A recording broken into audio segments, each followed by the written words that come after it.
Bendiciones, amados hermanos. Es un gozo nuevamente estar transmitiendo desde mi hogar para sus hogares, confiando que usted ya haya podido llegar de su trabajo. Sé que iniciar el seminario desde las 7, pues obviamente tal vez no todos están ya en casa, pero confiamos que usted y yo podamos esta noche aprovechar al máximo este tiempo de enseñanza, ya que los seminarios doctrinales le damos énfasis a la enseñanza. Es un gozo también ver que el Señor hasta este día nos ha guardado y solo permítanme compartir aquí la pantalla que nos va a servir para poder enseñar en esta ocasión. Vamos a orar, vamos a pedirle al Señor que Él nos guíe y que nos ilumine su bendita palabra. Que nosotros también tengamos el testimonio del Espíritu Santo, sabiendo que Él está dentro de nosotros y que Él es el que confirma su bendita palabra. No se le olvide que eh, durante la exposición usted apunte sus preguntas ahí en su cuaderno de notas si lo tiene, o yo sé que los jóvenes son muy eficientes para usar varias formas de poder apuntar, pero no se le olvide apuntar su pregunta para que de esa manera nosotros podamos tener al finalizar la exposición, la oportunidad, si el Señor no lo permite, de poder dar respuestas a esas preguntas. Y si no tenemos la respuesta, pues juntos buscarla en el secreto de Dios. Padre, una vez más te damos gracias por este seminario doctrinal que tú nos permites nuevamente accesar a él.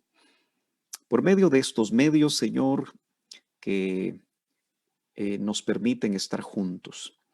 Sabemos, Señor, que tu bendita palabra siempre tiene mucho que decirnos.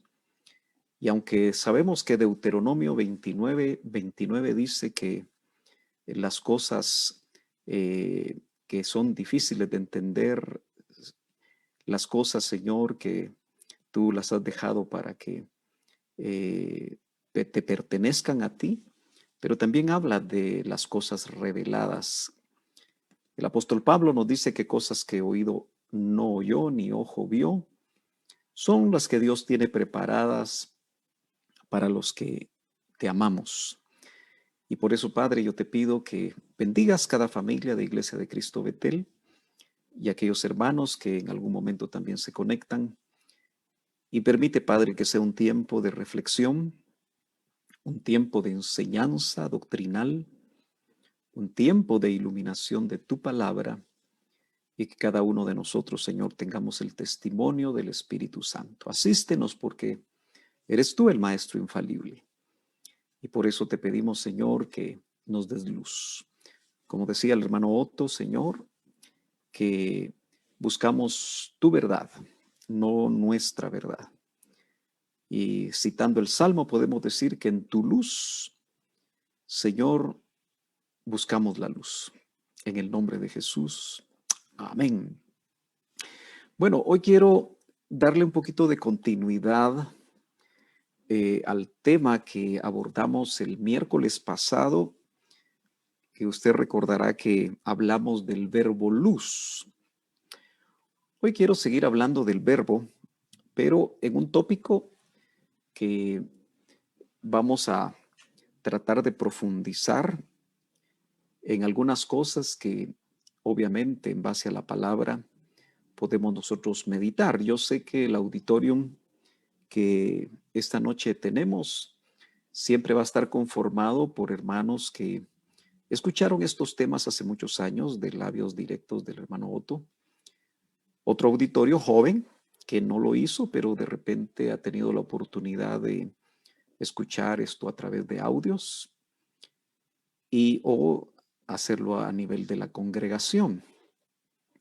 Sin embargo, estos temas siguen siendo muy sugerentes en cuanto a conocer realmente quién es el Hijo de Dios, quién es el Verbo. Usted recordará que San Juan 1.1, que lo leímos El miércoles pasado dice, en el principio era el verbo, y el verbo era con Dios, y el verbo era Dios. Entonces, hoy queremos hablar de las salidas eternas del verbo. Nuevamente nos gozamos de ser parte, por supuesto, de Iglesia de Cristo Betel, Ministerio en Casas, y este servidor de ustedes, Sergio Noriega, en un nuevo seminario doctrinal, siendo hoy el 5 de mayo del año 2021. Gloria al Señor.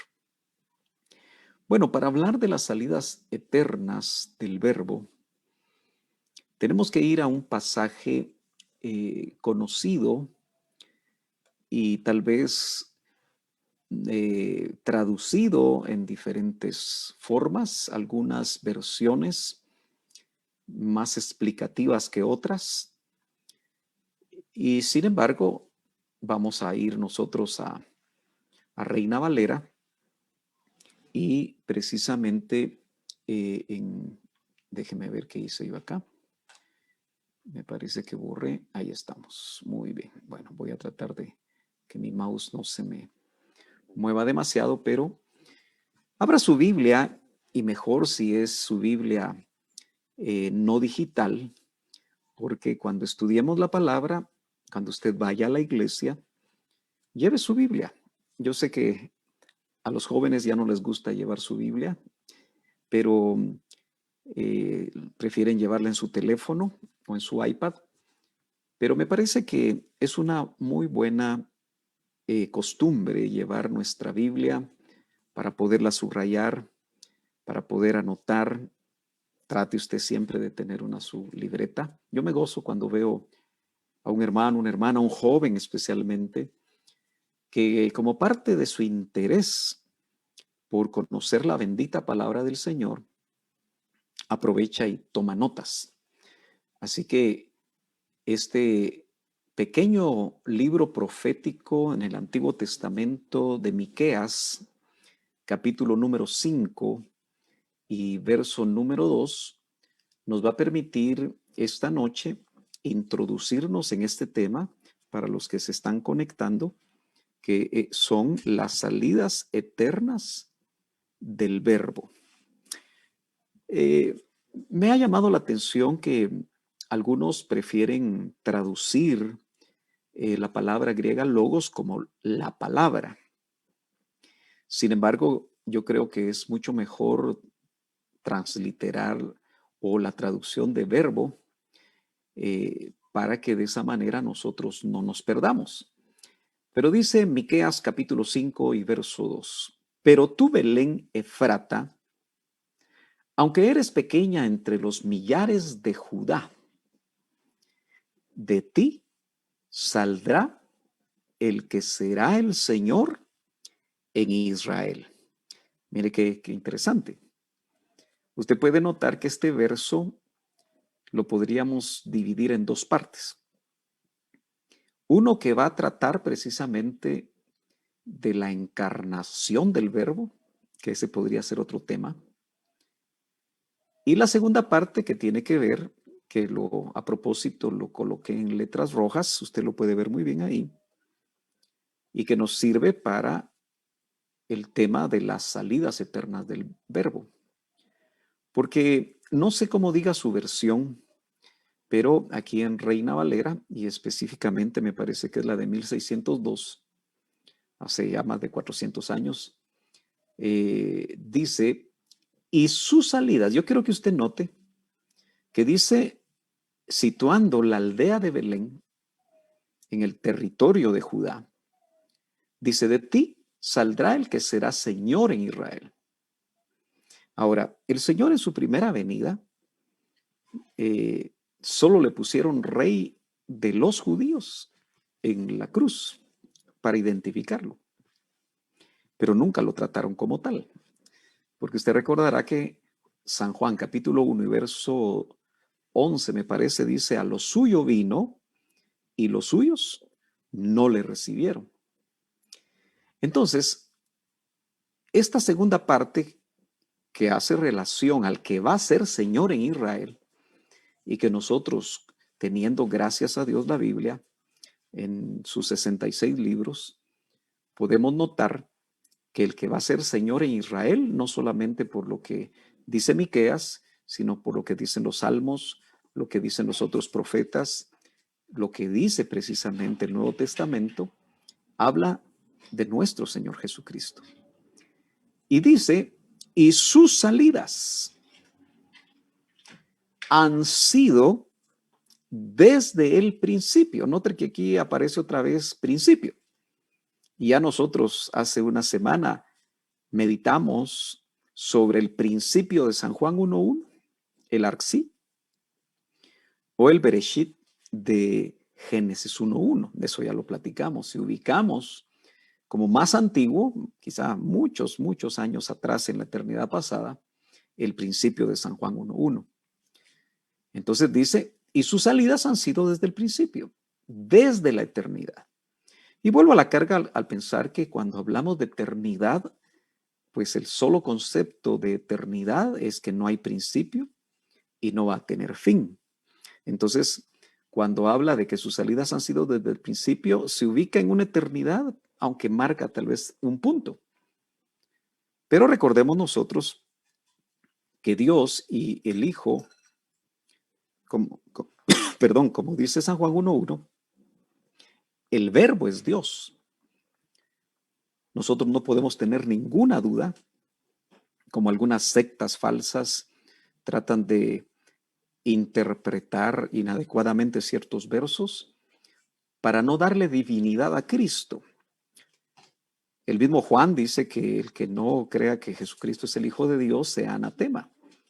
De tal manera que, gracias a Dios, nosotros tenemos sumamente claro quién es el Hijo, que en este caso le estamos llamando Verbo. Entonces quiero que usted se enfoque juntamente conmigo, si no le había puesto tanta atención a este pasaje, o si su versión dice, hay algunas que dice sus orígenes en lugar de salidas. Entonces quise usar esta versión de Reina Valera de 1602 porque así fue traducido. Acuérdese usted que algunas de las versiones modernas en algunas partes traducen de una forma que traen más luz, pero en otras a veces se pierde el sentido. Entonces, esta versión dice, y sus salidas han sido desde el principio, desde la eternidad. De esa parte segunda de este verso nosotros logramos, entonces, hermano amado, darnos cuenta precisamente que el Verbo ha tenido salidas desde la eternidad. Muy bien, avancemos otro poquito más. Tal vez desde este momento usted ya tiene algún tipo de preguntas, quizá meditando sobre el verso. Pero aquí nuevamente traté en este párrafo de aclararle que la primera parte del versículo habla de la primera venida del Señor donde Él encarna. Habla de su nacimiento, es decir, el nacimiento de Jesús o de Cristo en Belén. Esa es la primera parte.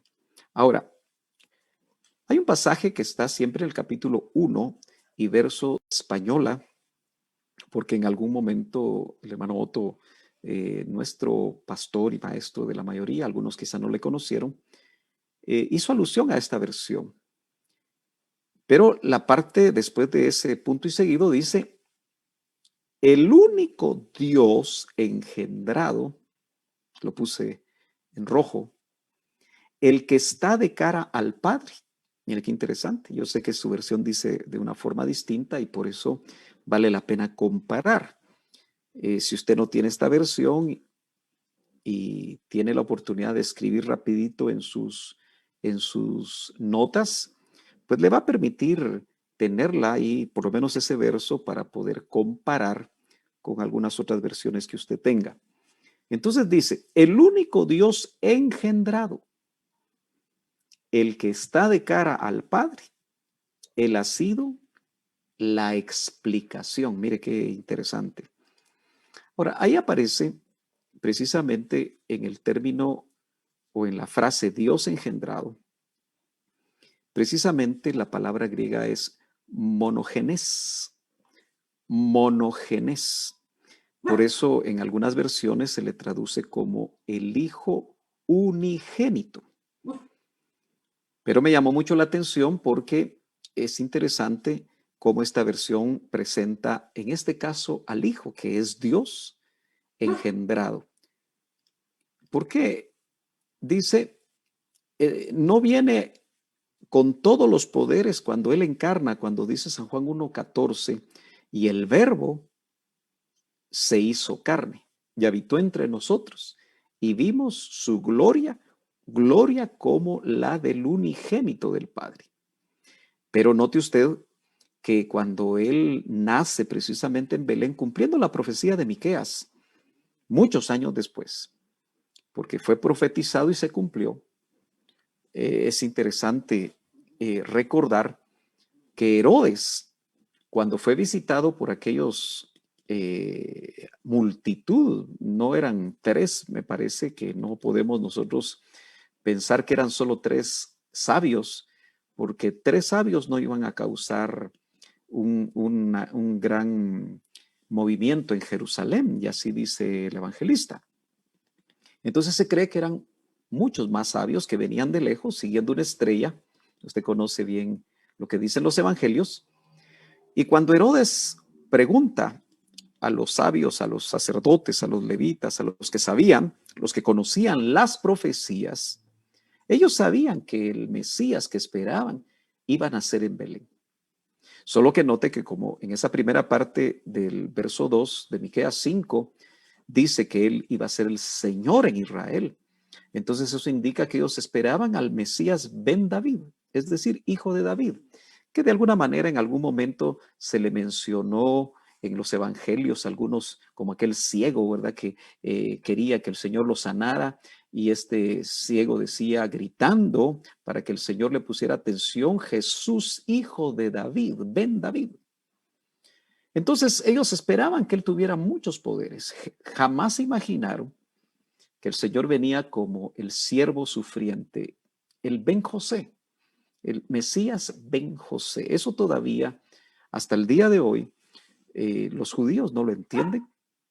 Por eso Isaías 53 no logran darle la interpretación en relación a Jesús, porque cuando Él encarna no viene con todos los poderes.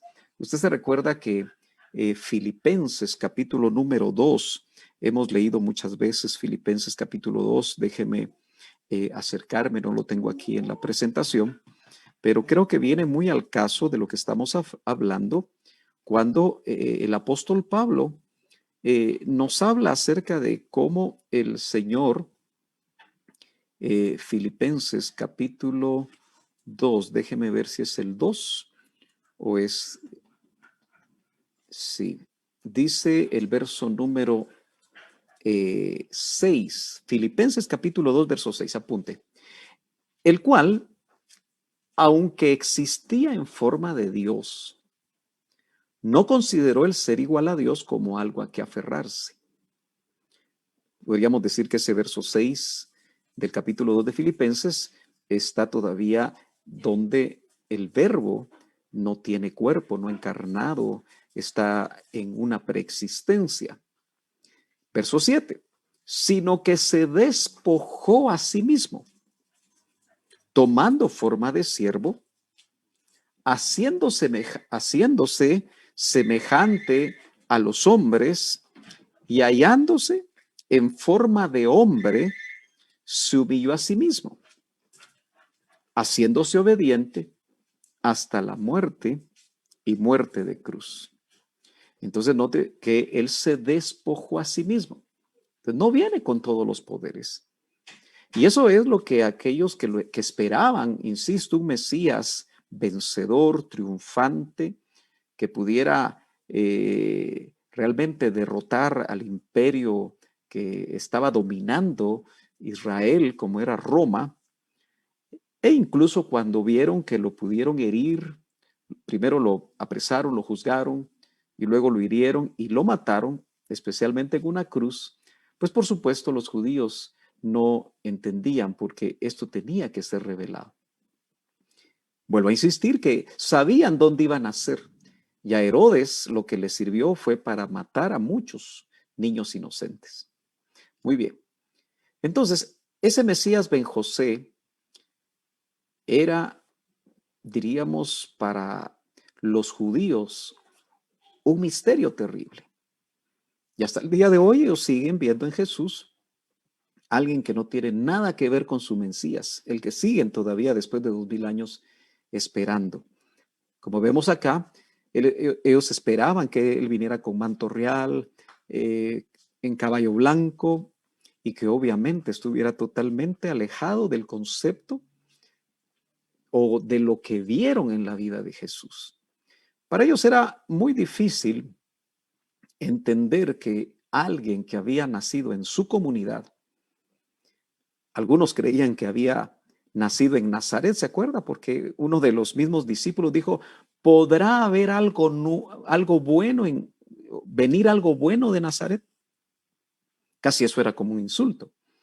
Sin embargo, él nace en Belén para cumplir las profecías, aunque después de huir a Egipto por la persecución de Herodes el Grande, al regresar se ubica en Nazaret y por eso se le conoce como el Nazareno. Vamos a seguir avanzando un poquito más. Entonces, noten ustedes que por eso la llegada del verbo encarnando, cuando dice y el verbo se hizo carne, no encajó en el concepto profético al que ellos estaban acostumbrados y que sus ministros de esos tiempos les trasladaban. Así que San Juan 1:14 nos habla a nosotros precisamente de lo que estamos hablando en este momento. Dice, y el verbo se hizo carne. Déjenme ver acá, yo estoy moviendo mal el mouse, ahí estamos. Y el verbo se hizo carne y habitó entre nosotros. Y vimos su gloria como del unigénito del Padre, lleno de gracia y de verdad. Esa palabra habitó, en realidad en el griego lo que significa es vivir en una tienda. Por eso algunas versiones o algunos teólogos hablan de que el verbo tabernaculizó. Realmente vemos nosotros que también el autor a los Hebreos nos amplía el concepto en un diálogo preexistencial. En el capítulo 10 y verso número 5 del libro a los Hebreos, o la carta, mejor dicho, a los Hebreos, usted puede notar que aquí dice, por lo cual, es interesante tal vez que usted me acompañe a leer los versos anteriores de ese capítulo 10, verso número 5, porque creo que el contexto nos permite entender un poquito mejor. Dice, desde el verso 1, pues ya que la ley solo tiene la sombra de los bienes futuros y no la forma misma de las cosas, nunca puede, por los mismos sacrificios que ellos ofrecen continuamente año tras año, hacer perfectos a los que se acercan. El autor a los Hebreos está tratando de explicar que realmente por medio de la ley y los sacrificios, aunque apuntaban a Cristo, claramente dice no pueden hacer perfectos a los que se acercan.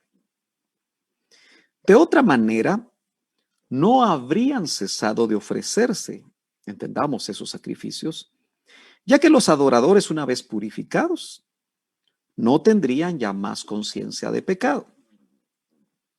Pero en esos sacrificios hay un recordatorio de pecados año tras año. Y de alguna manera eso era lo que vivían todos aquellos que estaban todavía haciendo los sacrificios, aún en el mismo tiempo en el que el Señor ya caminaba en las tierras de Israel. Porque es imposible que la sangre de toros y de machos cabríos quite los pecados. Muy claro, ¿verdad? Entonces aquí ya entramos en el verso 5. Por lo cual dice, yo quiero que usted subraye esa parte. Por lo cual, al entrar Él, ese Él es un artículo definido, es un artículo personal bien definido y está hablando precisamente del verbo. Usted lo va a entender en este momento. Por lo cual, al entrar Él en el mundo, dice, sacrificio y ofrenda no has querido. Y aquí viene algo sumamente interesante. Pero un cuerpo has preparado para mí. ¿Por qué se relaciona con San Juan 1:14? Porque ahí dice que el verbo, el logos, se hizo carne, carne humana. Y este cuerpo que fue preparado para él era un cuerpo humano, fue un cuerpo humano, muy especial, porque no estuvo nunca en relación con el pecado. Y es aquí donde entran quizá muchos temas, muchas preguntas, porque uno se preguntará, y alguna vez oí esa pregunta que se la hicieron al hermano Otto, sobre si el Señor Jesucristo había tenido ombligo, había tenido un ombligo. Y luego se extendió a ver si Adán también tenía ombligo. Porque eso, indudablemente, si el Señor hubiera tenido ombligo, hubiera establecido que Él fue alimentado por la sangre, como es normal a aquellos fetos que se están desarrollando en el vientre de sus madres. Y cuando nacen, usted sabe que les cortan el cordón umbilical o umbilical y hacen los médicos, los obstetras que reciben al bebé, algo que queda ahí como un ombligo.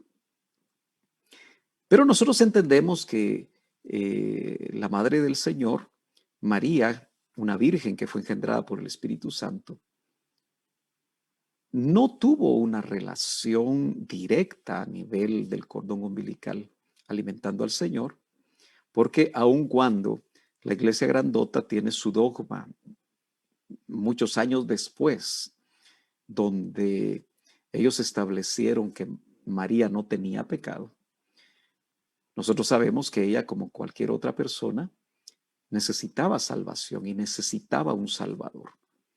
Por eso la sangre no podía contaminarse.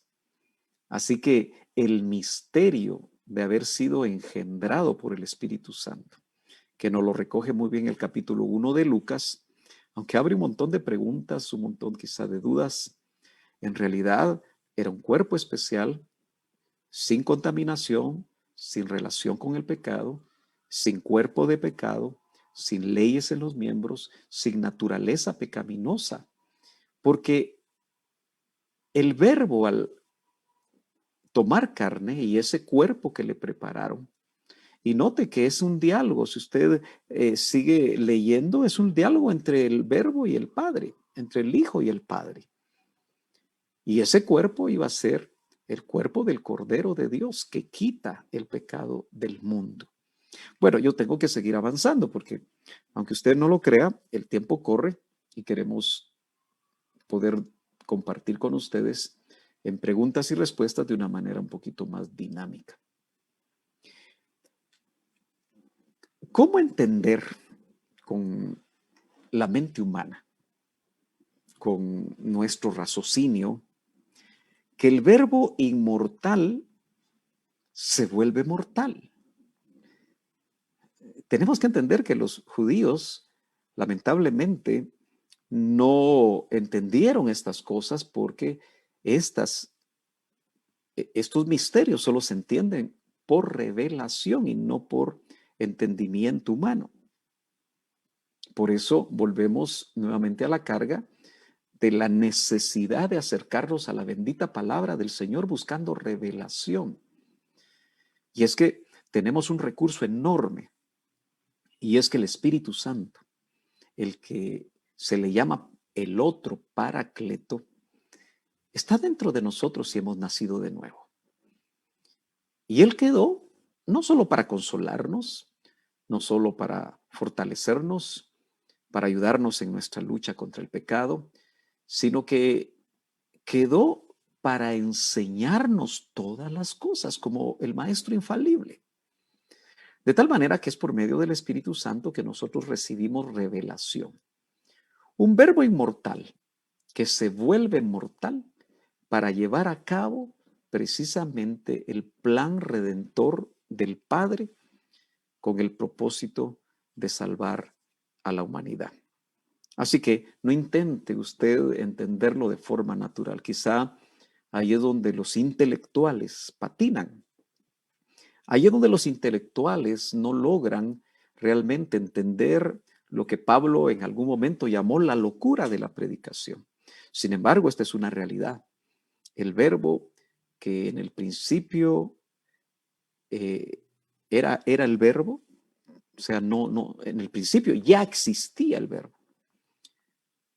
Ese verbo que estaba con Dios y ese verbo que era Dios, sin duda, es muy difícil entender, especialmente como vimos el miércoles pasado, que por él fueron hechas todas las cosas y sin él, dicen, nada de lo que ha sido hecho fue hecho.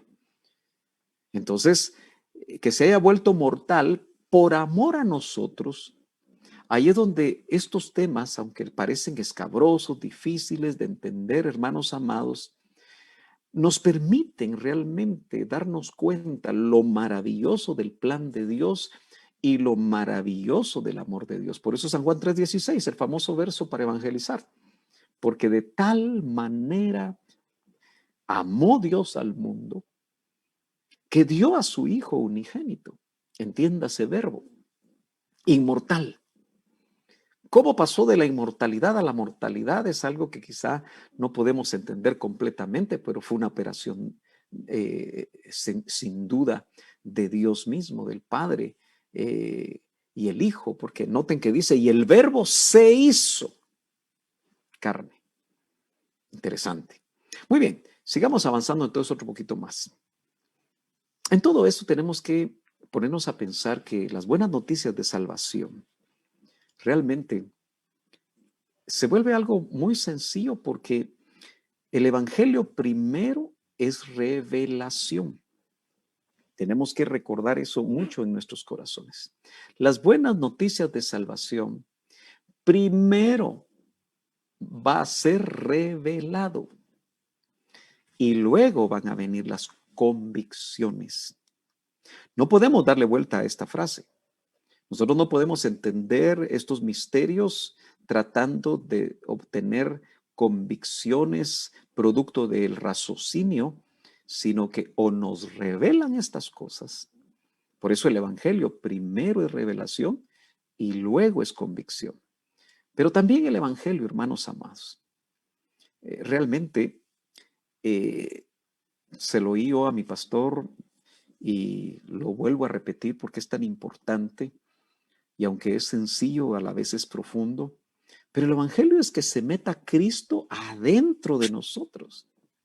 Por eso, no es una frase trillada de los evangelistas o de los ministros en actividades evangelísticas o en cualquier momento donde se predica la bendita palabra del Señor, que nosotros invitamos a los que aún no han conocido al Señor a que abran la puerta de su corazón, la puerta de su ser, para que Cristo entre. Porque es el Espíritu Santo el que convence de pecado, es el Espíritu Santo el que convence de juicio, el que hace que estas verdades, que parecen locura para algunos, realmente se vuelvan verdades que nada ni nadie nos pueden quitar. Quizá nos pueden arrebatar la vida física, pero no nos pueden arrebatar estas verdades. El Evangelio es entonces un hombre, Cristo, dentro de otro, que somos nosotros. Y obviamente hablamos en términos genéricos, pero en realidad también podríamos decir que es Cristo aún dentro de una mujer, porque obviamente el Señor en su misericordia no hace acepción de personas y sabemos que el mismo Pablo dice, ya no hay judío ni griego, ya no hay hombre ni mujer, no hay bárbaro ni escita. Entonces, eso es el Evangelio. Por eso es que tiene que haber revelación. Por eso es que tiene que haber nuevo nacimiento. Ahora, el apóstol Pablo también nos ayuda, aleluya, nos ayuda en este pasaje de Colosenses 1:27. Porque note que dice, a quienes Dios quiso dar a conocer cuáles son las riquezas de la gloria de este misterio entre los gentiles. ¿Por qué misterio entre los gentiles? Porque los gentiles, dentro del plan de Dios, por lo menos que se deja ver en el Antiguo Testamento, no tenían realmente participación. Acuérdese que a lo suyo vino y los suyos no le recibieron. Aunque también ya proféticamente se podía ver cómo el Señor iba a llamar a celos a su pueblo con unos que no eran de su pueblo. El mismo Cristo en su predicación a las ovejas perdidas de Israel, note usted que él, cuando una gentil sirofenisa se le acerca, pareciera, y algunos lo atacan, ¿verdad? Porque siempre algunos leen la Biblia para buscar cómo atacar al Señor o cómo atacar la revelación del Señor. Pero dicen que Jesús era racista porque cómo se atrevió a decirle a esta mujer sirofenisa que el pan era para los hijos y no para los perrillos. Pero cuando esta mujer realmente, yo creo que el Espíritu Santo le puso esas palabras y dijo, Señor, es cierto, pero hasta los perrillos comen de las migajas que caen de la mesa. Y el Señor entonces después la elogia de una manera tremenda y dice, no he hallado tanta fe en Israel. Y esta mujer obtiene su petición y el Señor hace el milagro de la sanidad de su hija. Pero sabemos que él venía directamente con un mensaje hacia Israel, pero cuando él muere y resucita, esas buenas noticias, ya con el poder del Espíritu Santo, deben ser expandidas a toda la tierra. Pero entonces vuelvo al punto cuando dice, a quienes Dios quiso dar a conocer cuáles son las riquezas de la gloria de este misterio entre los gentiles. ¿Y cuál es ese misterio que se nos ha revelado? Que es Cristo en vosotros. Cristo en vosotros. Por eso mucha gente no logra entender la sencillez, pero a la vez lo profundo de entender que no es guardar una religión, no es guardar una lista de mandamientos en forma religiosa, sino que es el Evangelio. Cristo en vosotros, la esperanza de la gloria. Si Cristo está adentro de nosotros, hay esperanza. Si lo que tenemos es religión, no hay esperanza, y en eso tenemos que ser muy claros.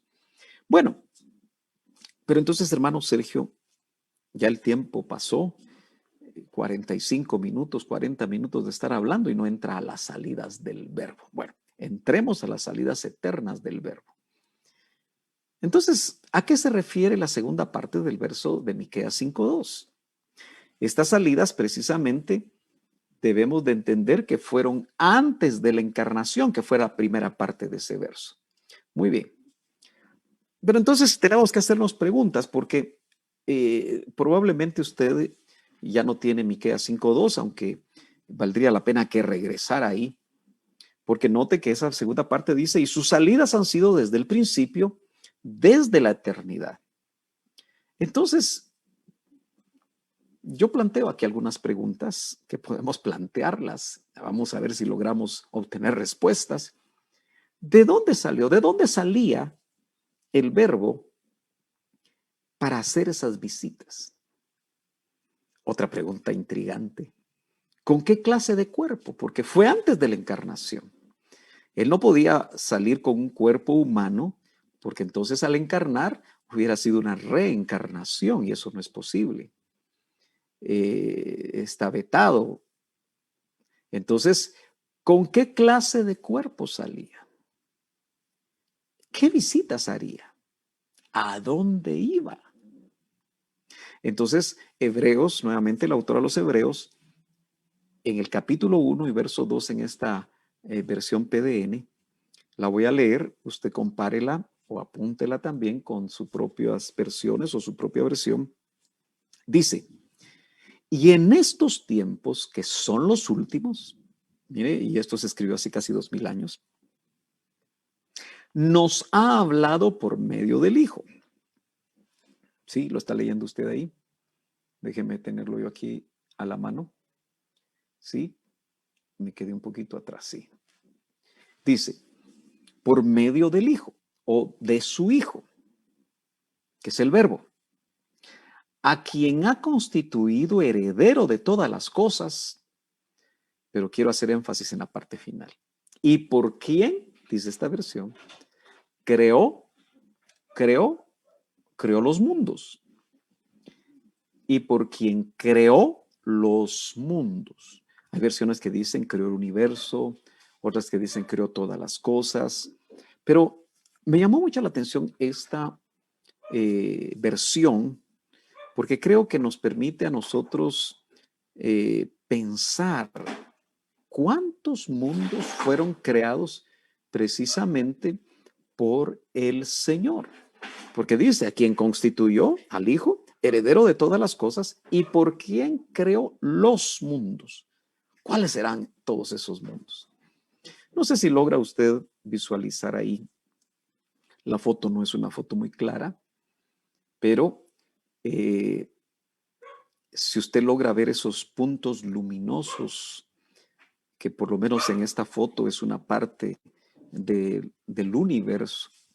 Y yo siempre pienso cuando hablo del universo en singular, que realmente hay más universos de los que nosotros nos imaginamos. Por lo menos el doctor hablaba de 7 universos.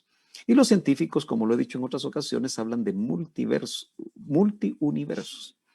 Ahora, cada uno de estos, si usted logra ver esta flechita, de estos puntos luminosos en apenas una fracción o una parte de lo que es el universo, que también usted sabe que está en expansión todavía, es una galaxia.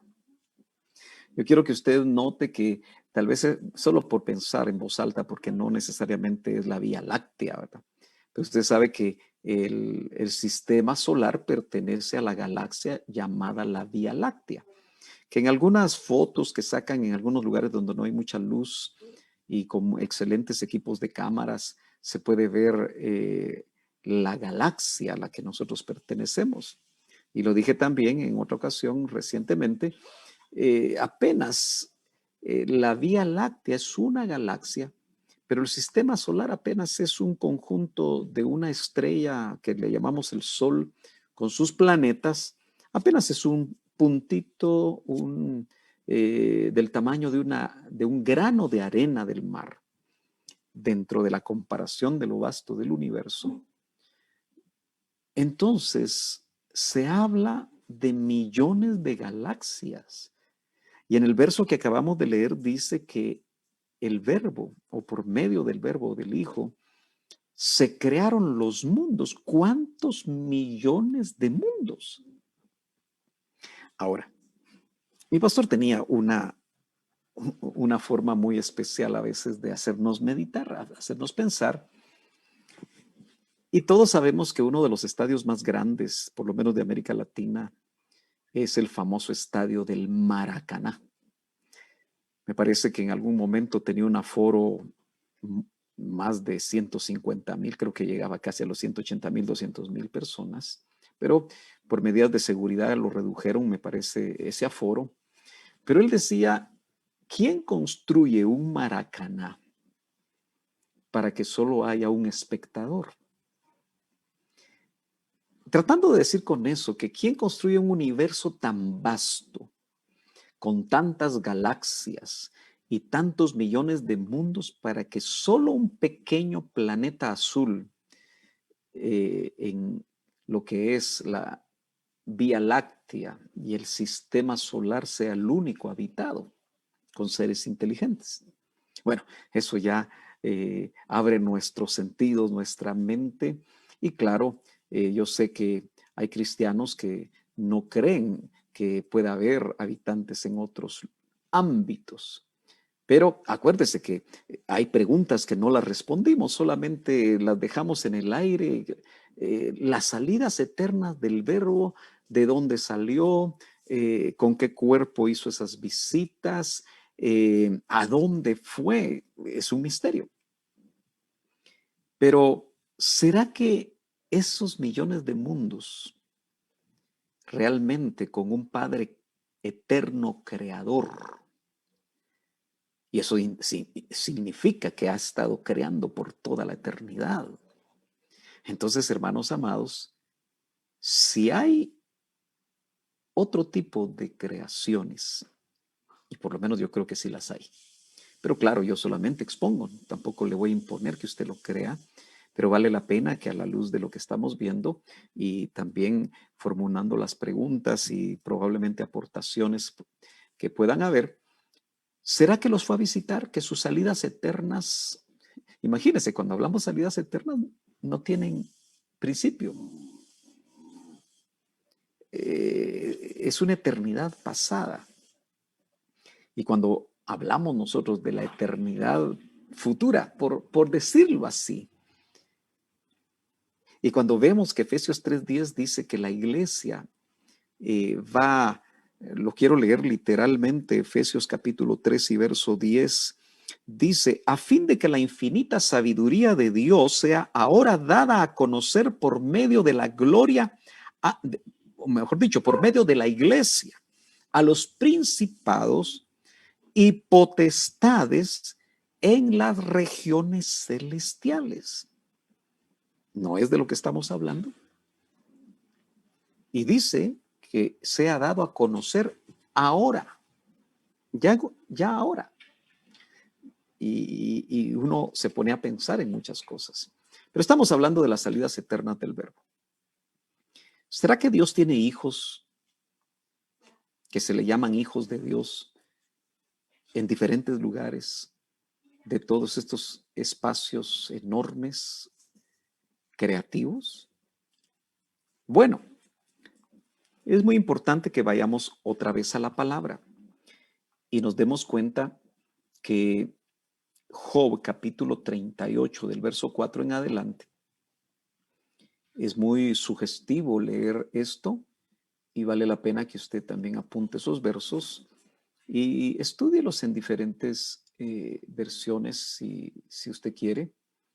Pero dice Job, un libro que realmente, aunque habla del sufrimiento de un varón, que usted conoce cómo inicia, tiene pasajes como estos tan interesantes, donde dice, haciéndole Dios preguntas a Job, ¿dónde estabas?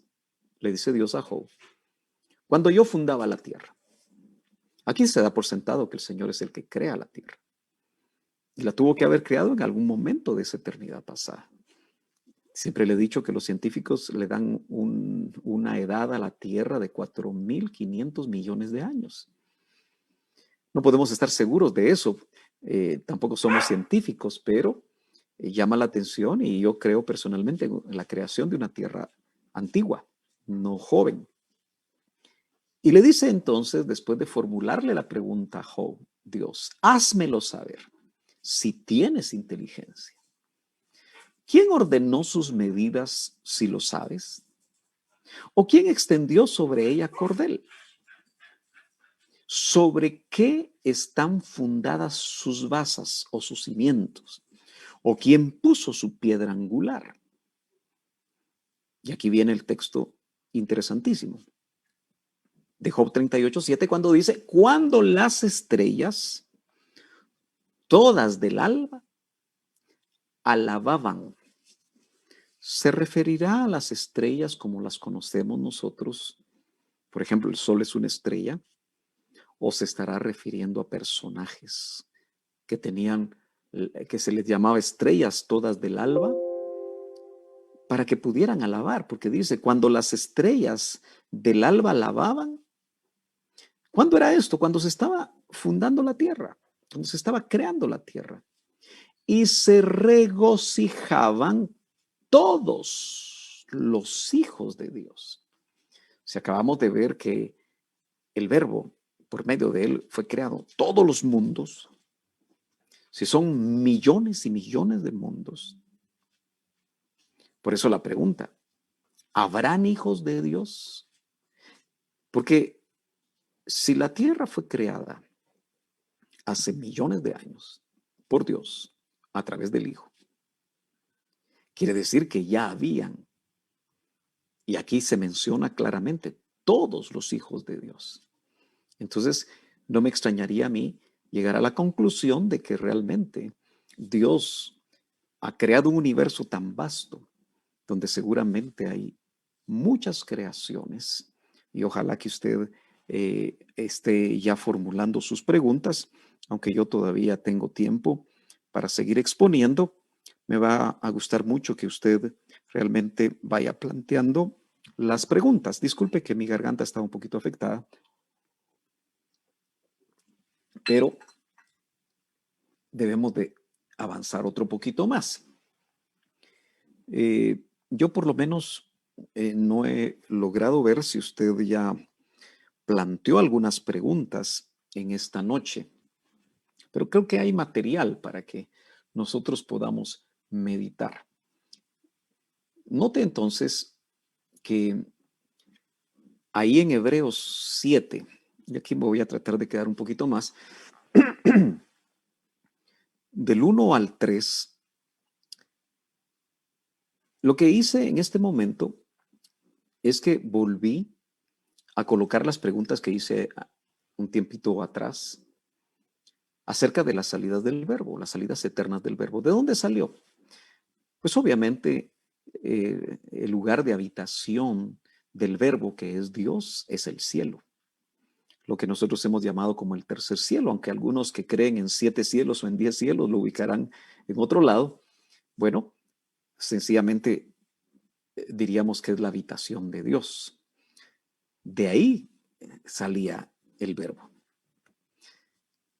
En un pasado creativo eterno, cuando hablamos de un pasado creativo eterno, estamos diciendo que hay toda una eternidad de continuas creaciones que ni siquiera creo yo que nosotros podemos atisbar.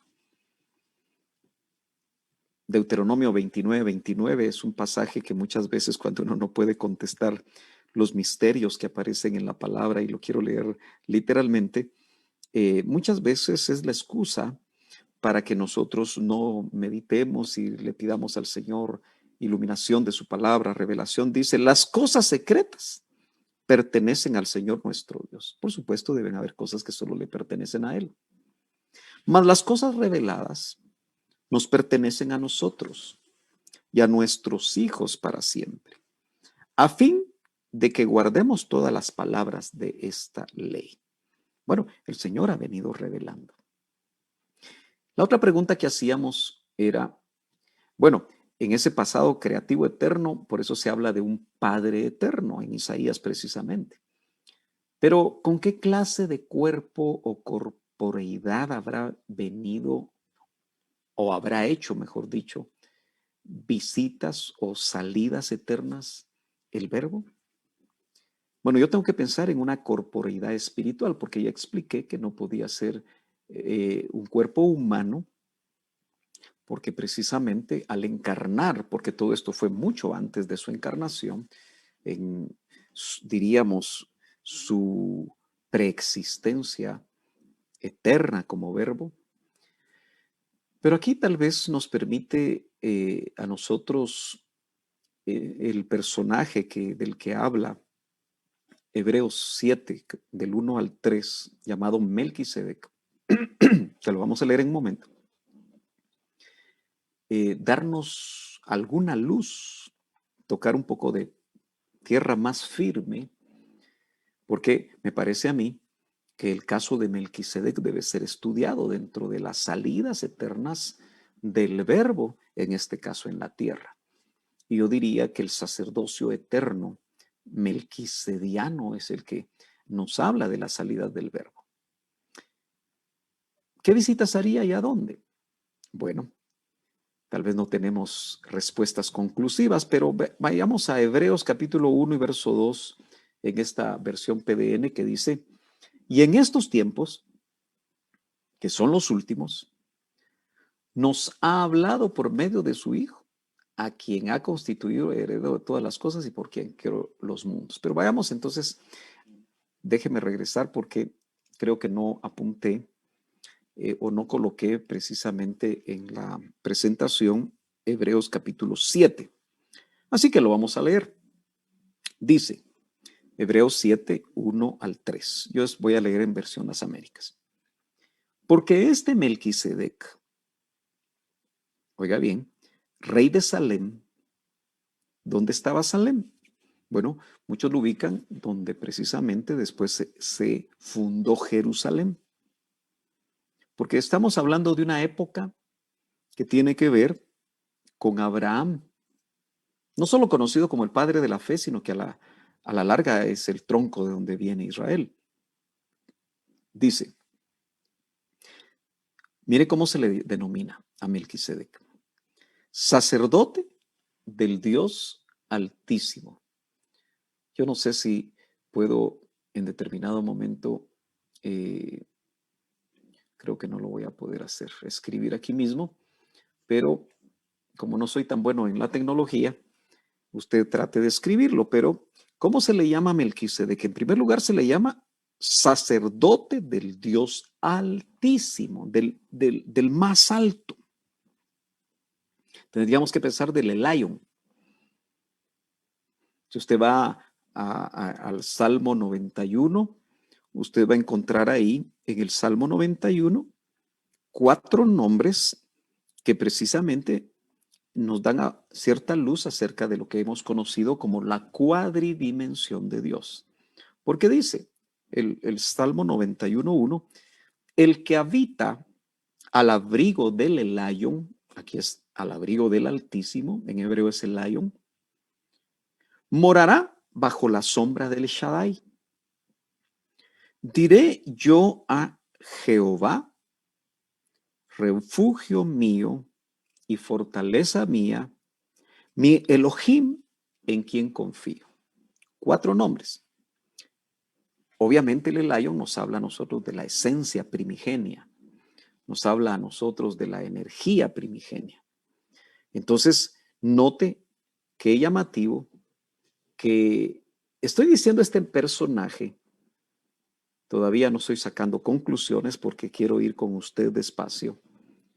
Pero si volvemos otra vez a Hebreos capítulo número 7 y verso 1, nos daremos cuenta que dice que Melquisedec es sacerdote del Dios Altísimo, del Dios Elyon. No que haya muchos dioses. Sabemos que el Elyon es la esencia primigenia manifestado en Padre, Hijo y Espíritu Santo con esa esencia adentro. Dice, salió al encuentro de Abraham cuando éste regresaba de la matanza de los reyes y lo bendijo. No vamos a hablar ahorita de esa matanza porque no viene el caso. Verso 2. Abraham le entregó el diezmo de todos los despojos. Es la primera vez, me parece, que aparece el término diezmo en el Génesis. De todos los despojos, cuyo nombre significa, primeramente, rey de justicia.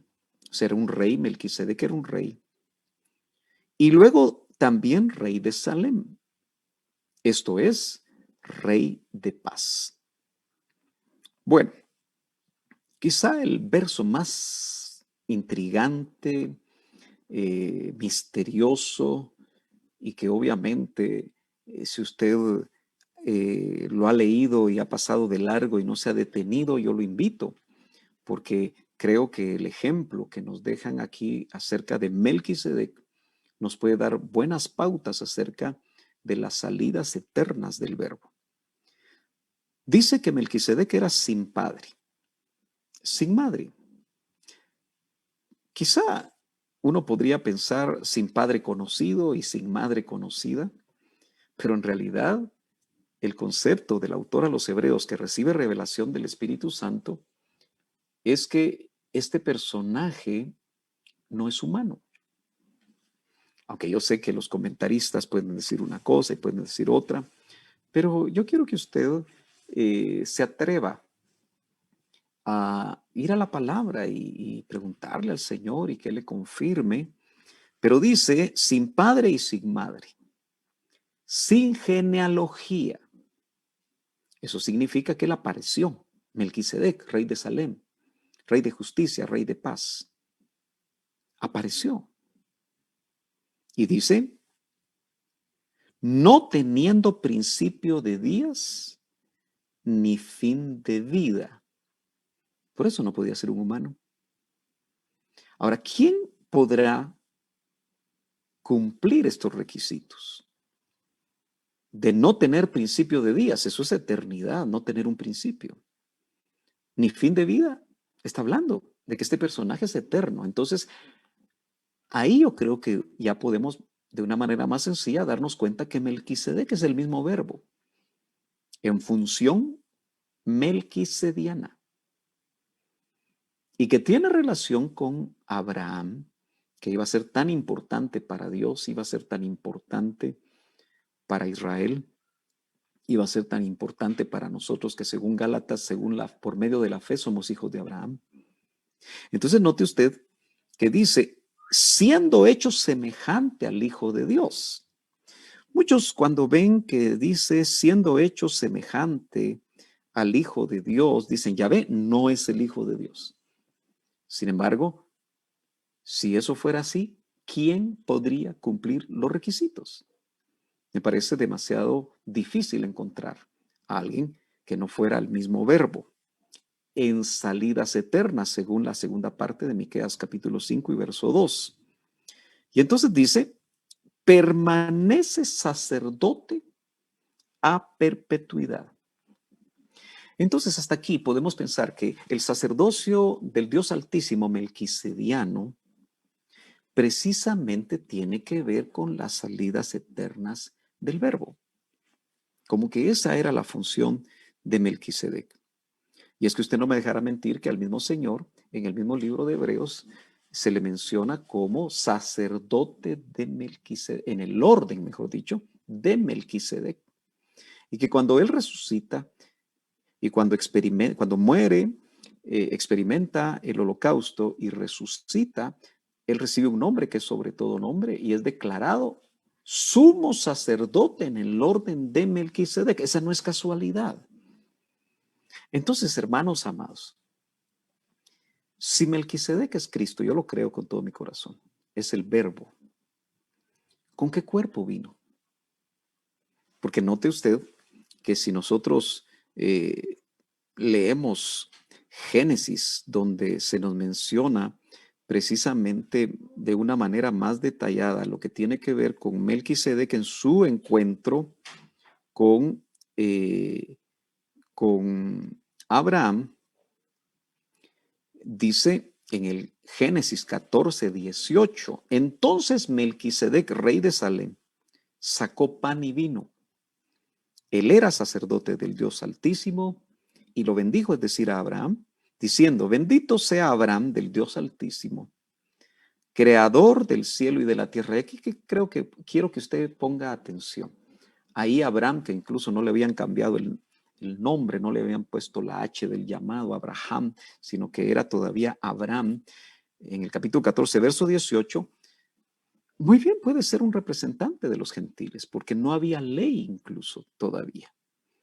Y entonces lo bendijo y le dijo, bendito sea Abraham del Dios Altísimo. Lo relaciona con su propio sacerdocio del Dios Altísimo, del Elyon, creador del cielo y de la tierra. Y bendito sea el Dios Altísimo que te entregó a tus enemigos en tu mano y le dio a Abraham el diezmo de todo.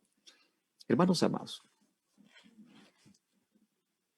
otro detalle interesantísimo en los evangelios, tratando de ir amarrando para tener un buen tiempo a preguntas, aunque, insisto, yo lo veo a usted que las preguntas las va haciendo casi cuando está terminando el tiempo de las preguntas y después ya no nos da oportunidad de poder responderlas o le cuesta animarse a preguntar.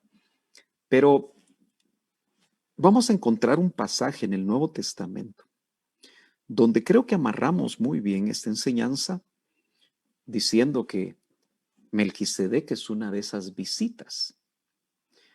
Y note que tuvo que haber venido con alguna clase de corporeidad espiritual. No puedo especificar cómo, pero obviamente era semejante a los hombres, pero no era un cuerpo de encarnación, porque se iba a hacer después, precisamente cuando el Señor naciera en Belén, que fue la primera parte de Miqueas 5:2. Pero cuando el Señor Jesucristo en su ministerio terrenal entró en alguna de esas batallas de preguntas y respuestas que le hacían los escribas, los fariseos, los religiosos, usted recordará que él dijo: Abraham vio mi día. ¿Se acuerda usted de eso? Abraham vio mi día y se gozó.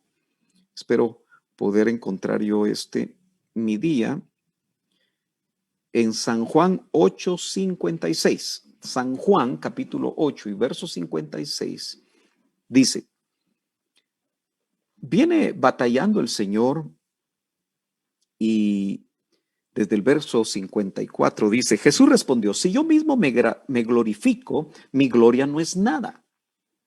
Es mi Padre el que me glorifica.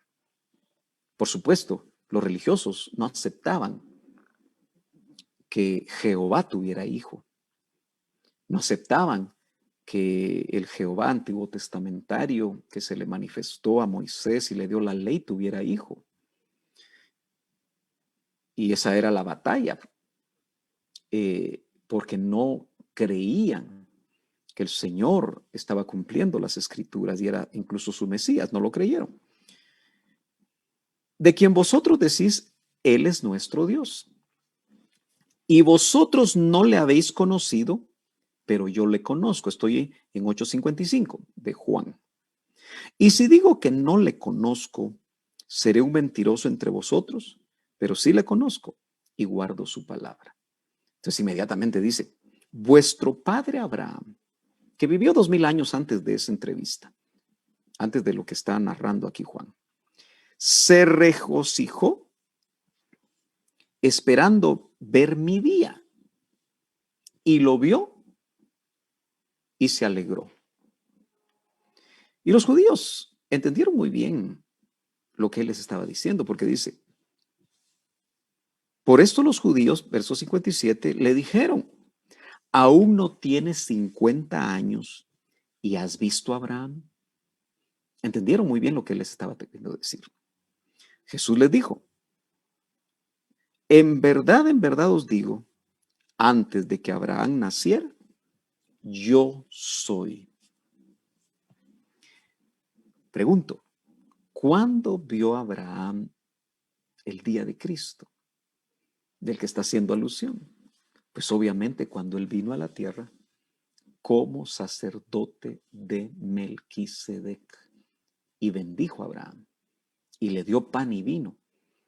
Imagínense qué maravillosa figura de cómo el pan iba a significar el cuerpo y cómo el vino iba a significar la sangre de Cristo, como mostrándole 2000 años atrás de encarnar ya la doctrina redentora, que tal vez no la entendió completamente Abraham. Entonces, ese último verso creo que a nosotros nos indica cómo una de las salidas del verbo que fue a la tierra. Ahora, ¿cómo iría? ¿Qué forma tomaría según la creación a la que iba? Preguntas interesantes. Quiero terminar la enseñanza, porque ya hablé 1 hora y cuarto, en otro pasaje interesantísimo que aparece en San Juan, capítulo número 16 y verso 28. Hasta aquí yo creo que usted sí se ha dado cuenta cómo el Evangelio de Juan es digno de ser estudiado, meditado, porque es muy profundo, pero leerlo entre líneas y pedir al Espíritu Santo que nos vaya aclarando las cosas. San Juan 16:28 dice, está hablando el Señor. En este pasaje, estos capítulos 13, 14, 15, 16 y 17 son 5 capítulos de Juan que hay que estudiar. De hecho, el Señor nos dio una serie que aparece en nuestra página de internet de www.idcbetel.com, donde aparece la serie de todos estos mensajes enseñados antes de la pandemia, cuya serie se llama A pocas horas antes de morir, porque todo lo que se da en esos capítulos tiene que ver precisamente con casi 24 horas antes de morir.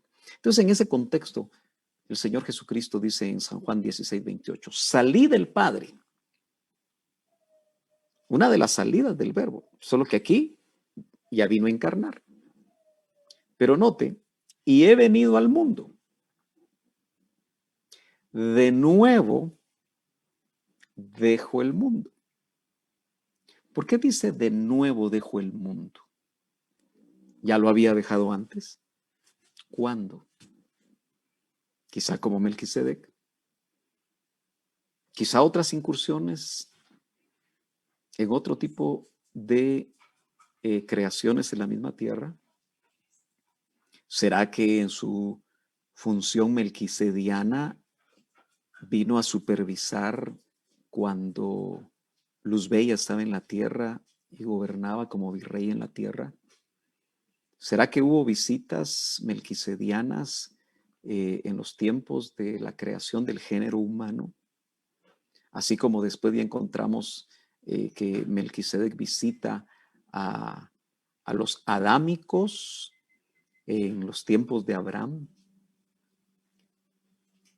¿Será que las salidas del verbo siempre en el plano tierra, porque es donde quizá podemos elucubrar un poquito más? Melquisedec tuvo visitas a ciertas culturas alrededor del mundo. Es llamativo que dentro de, si usted quiere, la mitología de los pueblos antiguos, ¿por qué aparecen siempre personajes que no se relacionaban con las razas, sino que muchos decían que era un personaje eh, blanco, rubio? ¿Será que tiene que ver eso con las salidas de Melquisedec o estamos especulando? Acuérdese que solamente estamos, aunque sé que lo hacemos vía Facebook y sé que de algún momento algunos pueden malinterpretarme, pero solamente estamos exponiendo. Entonces dice, salí del Padre y he venido al mundo. De nuevo, dejo el mundo. ¿Cuándo lo había dejado antes? Y voy al Padre. ¿No le parece que este verso nos habla a nosotros, por lo menos, de más de una salida y entrada, salida del cielo y entrada a la tierra, y dejar el mundo y de nuevo ir al Padre? Espero que lo lea despacio y que entonces entremos a las preguntas. No sé si el hermano Francisco y el hermano Maino ya tienen algunas preguntas y con la ayuda del Señor intentaremos dar alguna respuesta.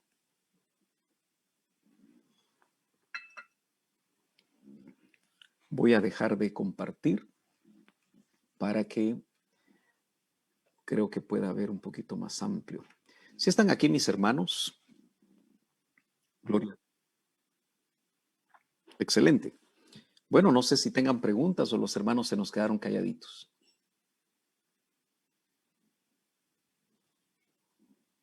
Sí, adelante.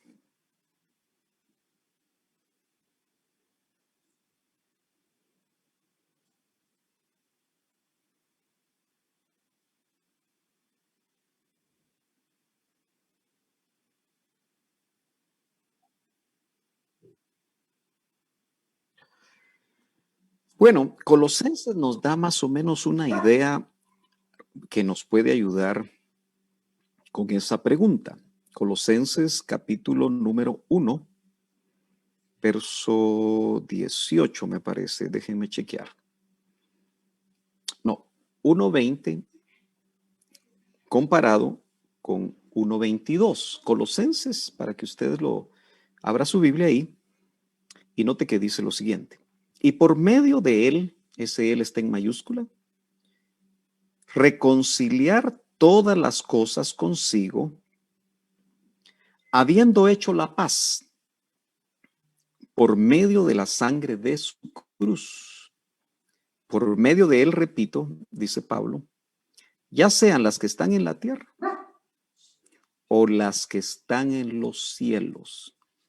Yo sé que probablemente quien tiene un concepto de solamente cielo y tierra y no cree que pueden haber otro tipo de creaciones fuera de la tierra, tal vez entenderían que cuando dice que va a reconciliar todas las cosas consigo. Y note ustedes que precisamente en el verso 19 está el sujeto de esta oración, porque dice, porque agradó al Padre que en él habitara toda la plenitud. Entonces, ¿de quién está hablando? Del Hijo. Y por medio de él, entiendas entre paréntesis el Hijo, reconciliar todas las cosas. Y podríamos decir todas las cosas que fueron creadas consigo, habiendo hecho la paz por medio de la sangre de su cruz. Por medio de él, repito, ya sean las que están en la tierra o las que están en los cielos. Yo creo que poder asegurar que el mensaje que se llevó en el sacerdocio melquisediano tenía que ver con salvación de creaciones caídas, no es tan descabellado. La notificación a las potestades de Efesios 3:10, yo creo que también nos indican eso. Yo creo que Colosenses 1:20 es muy claro, solo que noten ustedes que aquí se menciona la sangre de su cruz. Otro concepto que yo creo que vale la pena meditar al responder esta pregunta es cuando habla del Cordero de Dios que fue inmolado desde antes de la fundación del mundo. Ese es un pasaje difícil, porque cuando dice que fue antes de la fundación del mundo, ¿a qué se refiere?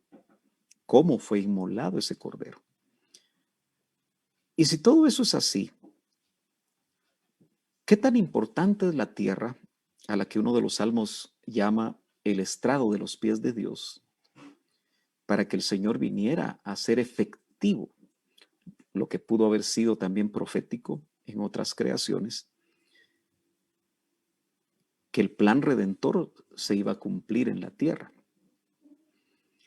y que aún el Señor iba a eternizar el cuerpo en el que encarna como humano? Entonces, aunque no soy totalmente, no voy a pretender aquí ser dogmático, me parece que eso es muy factible. Ahora, el verso 22 dice, porque como que son dos grupos. Sin embargo, dice, ahora él, siempre hablando del Hijo, os ha reconciliado en su cuerpo de carne. A los del 1:20, que es mucho más universal, dice reconciliar todas las cosas, habiendo hecho la paz por medio de la sangre de su cruz. Ya sean las que están en la tierra o los que están en los cielos. Y parece que realmente lo que se nos indica que sin derramamiento de sangre no puede haber remisión de pecados, parece que no es solo exclusivo del plano tierra. Pero hay un grupo especial, donde ya no solo es la sangre, sino que dice, sin embargo ahora Él los ha reconciliado en su cuerpo de carne, mediante su muerte, a fin de presentaros santos. Eso me parece a mí que tiene que ver con la novia, tiene que ver con la iglesia novia. Sin mancha e irreprensibles delante de Él. Cuando nosotros nos atrevemos a ver el Evangelio bajo estas dimensiones, hermano amado, podemos entender que aunque formamos parte de un pequeñito planeta azul que se pierde dentro del mar del universo, nosotros los hombres, como también dice los salmos, que fuimos creados un poco menor que los ángeles, y que cuando nos vamos al capítulo 1 de Juan, verso 3, 4, que la luz era en él estaba la vida, en el verbo estaba la vida y la vida era la luz de los hombres, y nos hace pensar en preexistencia de hombres luz, probablemente, hombres que eran espíritus. A ver si no, con lo que estoy diciendo complico a alguien o lo confundo, pero en realidad, hermanos, nos debe de llenar de gozo quienes verdaderamente aquellos que hemos recibido a Jesucristo como nuestro Señor y Salvador y somos sus hijos y hemos nacido de nuevo y por eso estando Él adentro de nosotros es la esperanza de gloria. Creo que la perspectiva, no importa cómo estemos sufriendo o qué estemos viviendo en la tierra, se amplía de una manera enorme. Voy a tratar de ser más corto en las respuestas para dar lugar a otras preguntas, por supuesto.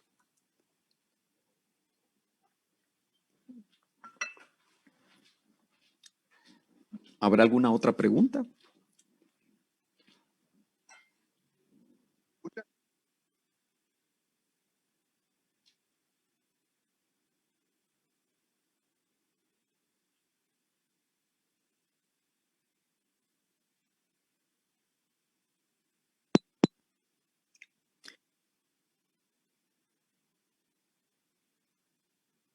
Sí, no puedo decir que él estaba creando otros humanos en otras tierras porque probablemente sus creaciones son distintas. Me parece que los humanos, por lo menos en el capítulo de la revelación de la Biblia para los hombres, que es la que tenemos y donde podemos poner un poquito más firmes nuestros pies, yo creo que los hombres fueron puestos para la tierra. Es por lo que menciona la pregunta. Lo que sí, obviamente, estamos de acuerdo es que no solamente desde que se estaba creando la tierra en una simultaneidad, porque el Señor al final no necesitaba simultaneidad creando eternamente. Eso es un concepto que nosotros no podemos entender porque somos seres finitos. Nosotros sí tuvimos principio, por lo menos cuando venimos como espíritus a habitar la tierra y también nos fue dado cuerpo, ¿verdad? No a la manera del cuerpo que le dieron a él en la encarnación, pero seguramente nos es muy difícil porque nosotros sí estamos sujetos a tiempo y espacio. Pero eh, aquí yo creo que ustedes deben de comprender que no puedo ser muy definido en decir si había simultaneidad, porque me parece a mí que por lo menos lo que Job dice en su capítulo 38 habla de la tierra. Pero si hubo simultaneidad o no, a la larga ha sido Padre creador y creando por medio del Hijo, al que le hizo heredero de todas las cosas. Ahora, en algún momento tenemos que, porque yo quisiera a veces abrir muchas cosas, pero temo que al hacerlo tan abierto, algunos se confundan y no tengan todo el andamiaje adecuado para poder entender. Pero creo que sí van a entender esto. La creación, y vamos a tener que abordarla de alguna manera con esquemas y algunos detalles, aunque algunos de ustedes en algunos seminarios doctrinales del pasado lo vimos. Yo sé que Iglesia de Cristo Betel tiene nueva membresía en un buen porcentaje y entonces es importante poder abordar estos temas y tratar de que haya más unidad doctrinal entre todos. Pero lo cierto, mis hermanos amados, es que la creación de Génesis 1:26 del género humano, como lo traduce la versión del arameo al español, nos indica que no es estos hombres, estos Adanes, que les podemos llamar una creación preadámica, eh, pensando en la creación de Génesis 2:7, noten ustedes que fueron creados por parejas. Y es precisamente donde después en el huerto, donde notamos que el Adán que ponen en el huerto está solo. Y entonces nos empieza a dar indicios de hacer una comparación en el capítulo 1 y en el capítulo 2 y encontrar muchas diferencias. Pero quiero que ustedes mediten en lo siguiente. El Adán que pusieron como jardinero del huerto de Edén en la tierra, porque acuérdense que ahí la tierra nos habla del atrio, Edén nos habla del lugar santo y el huerto nos habla del lugar santísimo. Quiere decir que nuestro huerto es nuestro espíritu obviamente ya un espíritu que tiene vida y que desde ese huerto, si mantenemos obediencia, vamos a mantener ese huerto. Pero déjeme no explayarme tanto, sino que nosotros no tenemos idea si fueron miles y miles de años que Adán y Eva estuvieron en ese huerto. Nosotros solo leemos el capítulo 3 de la caída y muy rápidamente, quizá si pudiéramos colocar ciertos años, diríamos que fue poco tiempo, pero no lo podemos asegurar. Acuérdese que ellos fueron creados y colocados y más que nada fueron formados, porque Adán fue formado del polvo de la tierra. Aún en eso hay diferencia, porque en Génesis 1:26, cuando dice y Dios creó al hombre, usa la palabra hebrea vará, mientras que en Génesis 2:7, cuando forman al hombre, usa la palabra hebrea asá, que es diferente. Pero si Eva es la madre de todos los vivientes, y lo estoy diciendo en el término de la vida Zoe, la vida del espíritu, la vida sin caída, por supuesto, Adán y Eva pudieron haber pasado muchos cientos o miles de años en el huerto sin caída y haberle nacido hijos. Por eso ella era la madre de todos los vivientes. Y que esos vivientes antes de caer hubieran podido ser trasladados a otras esferas. Entonces, por eso, en algún momento el doctor Ríos hablaba de hombres del cielo y hombres de la tierra, pero lo quiero dejar hasta ahí, porque me alargo mucho en las respuestas y creo que les dejo otras preguntas más, pero ojalá que el auditorio que esté escuchando pueda entenderlo. Otra pregunta. ¿Melquisedec era realmente el verbo o es una sombra de él? Lo que pasa está que si decimos, y tal vez no me entendió la persona que hizo la pregunta, que solo es una sombra de él, entonces tendríamos que pensar que hay otro personaje al nivel que solamente el Hijo de Dios, según Hebreos 7, lo puede cumplir. No sé en qué sentido, porque tal vez no he entendido la pregunta, indican que es una sombra, porque recuérdense que él era un rey en un territorio establecido y le dio pan y vino, y si le dio pan y vino a Abraham, hasta su cuerpo podía comer. Es que miren, mis hermanos amados, nosotros tenemos que releer el Génesis, pero bajo una lupa de no un cristianismo tradicional, sino que, por ejemplo, ¿quiénes eran los personajes que también visitan a Abraham en Génesis 19? Cuando van, previo a entrevistarse con él, a hablarle del hijo de la promesa, y eran 3 personajes. Los comentaristas rápidamente dicen que eran ángeles. Sin embargo, nosotros podemos darnos cuenta, estoy tratando de buscar el pasaje mientras hablo, que aunque vemos en el capítulo 19 que llegan ángeles a Sodoma, y conocemos ese pasaje donde ellos sacan a Lot, déjeme ver, ya que son pasajes que no los tenía yo aquí apuntados, pero si no es el 19, me parece que es el 18, donde dice 18:1, y el Señor se le apareció en el encinar de Manre, mientras él estaba sentado a la puerta de la tienda en el calor del día. Cuando alzó los ojos, está hablando de Abraham, y miró, he aquí que 3 hombres estaban parados frente a él. Note que aquí se usa la palabra 3 hombres, no dice 3 ángeles. Y al verlos, corrió de la puerta de la tienda a recibirlos y se postró en tierra. ¿Por qué se postró en tierra delante de hombres? Y entonces miren cómo cambia ya la forma como Abraham les habla. Y especialmente a uno de ellos dice, y dijo, Señor mío, si ahora he hallado gracia ante tus ojos, te ruego que no pases de largo junto a tu siervo, que se traiga ahora un poco de agua y lavado los pies. Estos personajes, que para no hacerlo muy largo, me parece a mí que muy bien pudieron haber sido corporeidades del Padre, del Hijo y del Espíritu Santo. Yo sé que es una bola rápida, pero estamos tratando de trasladar este seminario de una manera que nos dé apetito y que podamos realmente meditar y, como le digo, releer el Génesis. Si era así, tenían corporeidades que podían comer, que se le podían lavar los pies, al igual que Melquisedec.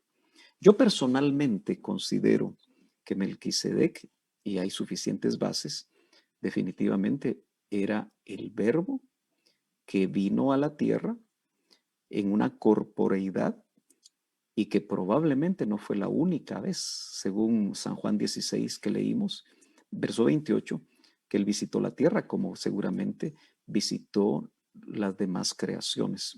Insisto, me parece que ese es precisamente la función del sacerdocio melquisediano. Ojo, si el Señor ahora se le llama sumo sacerdote en el orden de Melquisedec, por eso es horroroso, realmente digno de no sé qué palabra o qué epíteto usar aquí, que un hombre se considere Melquisedec, y no es solamente de este tiempo, han habido hombres que se han considerado Melquisedec, no saben exactamente qué están hablando, pero nosotros, los hijos de Dios y especialmente la iglesia novia, nuestro sacerdocio es melquisediano. Él es el sumo sacerdote en el orden de Melquisedec. Y por eso me parece a mí que Efesios 3:10, en ese orden, es que los sacerdotes que ya partieron, melquisedianos, seguramente están dando a conocer las verdades de las que habla Efesios 3:10. Otra pregunta.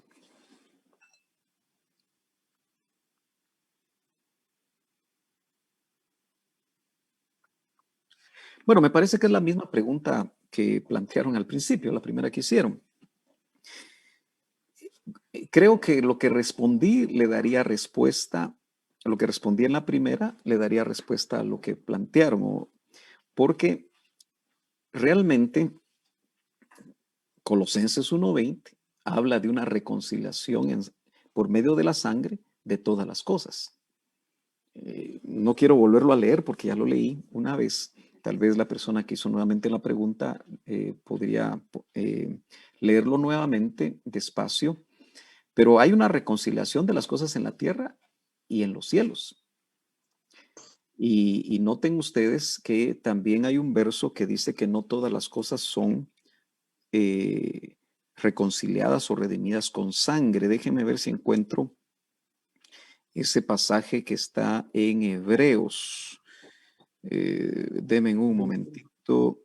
Dice en Hebreos, vamos a ver.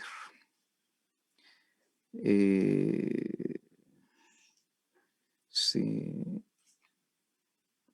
No sé si alguno de ustedes de repente conoce ese pasaje donde dice que no todas las cosas son reconciliadas con sangre. Entonces abre también otro tipo de posibilidades. Insisto, meditemos un poco sobre el Cordero de Dios que fue inmolado antes de la fundación del mundo. ¿Qué significa eso? ¿Por qué antes de la fundación del mundo?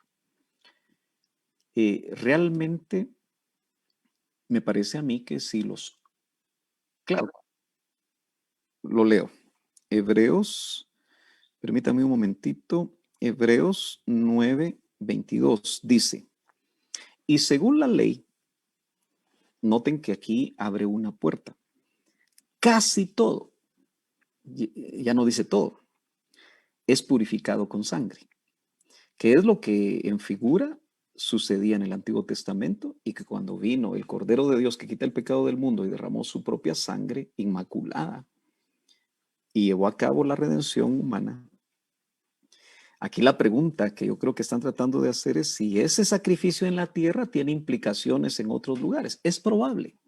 No puedo yo definir eso, no puedo ser dogmático. Yo creo que ustedes entiendan que realmente aquí estamos caminando no en terrenos tan sólidos.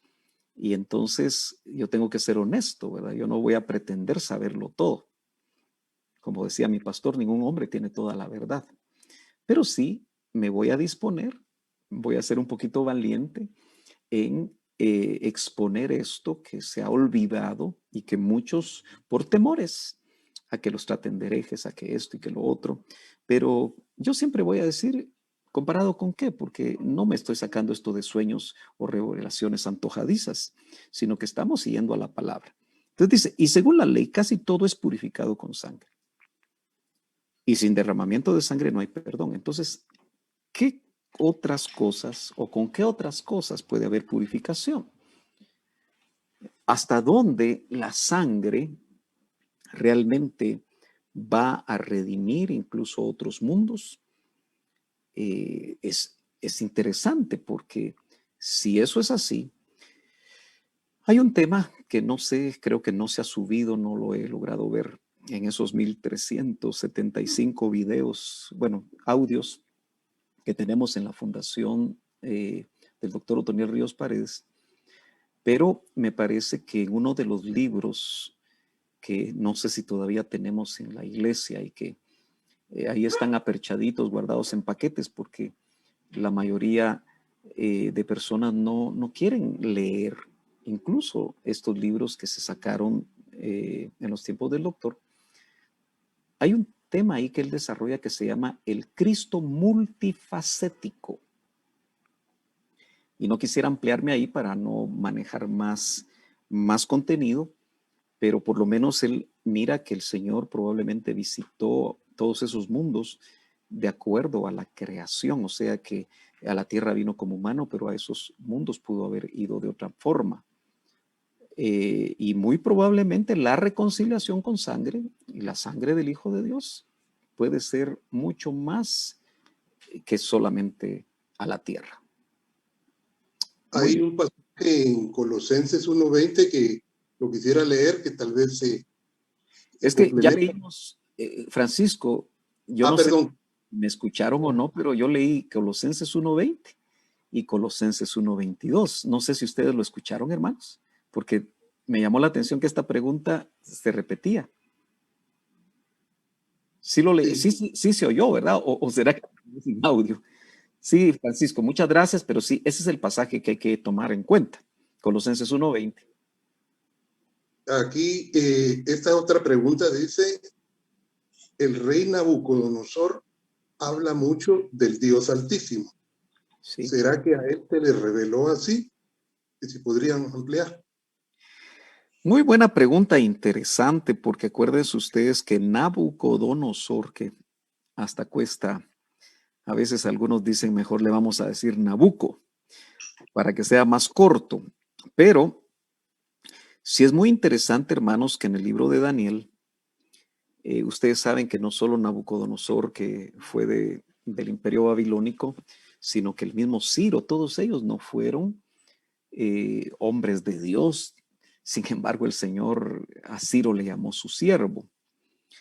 Y es cierto, parece ser que la revelación que de alguna manera le llegó a este hombre, que fue un pagano, ¿verdad? No podemos decir otra cosa, y que sí, yo estoy tratando de ubicar aquí un pasaje donde, pero déjeme llegar a Daniel, vamos a ver donde él, para poder estar en un texto donde él le llama el Dios Altísimo. No lo encuentro en este momento, tal vez ustedes lo encuentran, pero lo que sí quiero decir es lo siguiente. La revelación que tuvo Daniel y que en relación con Nabucodonosor desde el capítulo 2 en el sueño, que noten ustedes que no le reveló cuál era la clase de sueño, y Dios le reveló no solo el sueño, sino que la interpretación en la estatua famosa llamada de Nabucodonosor, que se cumplió literalmente y todavía tiene cumplimiento después de 2000 años, porque la piedra que no fue cortada con mano, que destruye en los pies casualmente, que tiene, no casualmente, sino que tiene 10 dedos, que muy probablemente es la Comunidad Económica Europea, aunque yo sé que usted va a decir, bueno, hermano, ya no son 10 miembros, pero me parece que los más fuertes sí. Pero lo cierto es que es la resurrección del Imperio Romano, porque por eso tiene material de hierro mezclado con tierra, porque es fuerte y a la vez es débil. Entonces, esa revelación no ha terminado, esa revelación profética. Entonces yo creo que fue Daniel el que muy probablemente al hablar del Dios Altísimo, porque él tenía revelación del Dios Altísimo, fue que Nabucodonosor la tomó. Sin embargo, es muy intrigante cómo, por ejemplo, este hombre, ¿se acuerdan ustedes que pasaron 7 tiempos? Donde dice que su corazón fue cambiado de corazón de hombre a corazón de bestia. Realmente es impactante cómo el juicio que Dios trajo sobre Nabucodonosor lo transformó de hombre a bestia y comía grama y caía la nieve sobre su cabeza, dice Daniel, hasta que él aprendió a darle honor al Dios del cielo, al Dios altísimo. No encontraron un pasaje donde él lo mencione, ¿verdad? O si la persona que hizo la pregunta tiene el pasaje a la mano, sería mucho más interesante poderlo ver, pero hasta aquí yo no lo encontré. Pero sí creo que fue la revelación de Daniel la que sin duda le permitió a Nabucodonosor tener revelación, y yo creo que si él fue restituido al trono, claro, la historia secular no habla de eso, porque Nabucodonosor aparece dentro de las tablillas sumerias, ¿verdad? Dentro de las tablillas babilónicas, pero no habla de esto, pero nosotros le creemos a la Biblia. ¿Otra pregunta?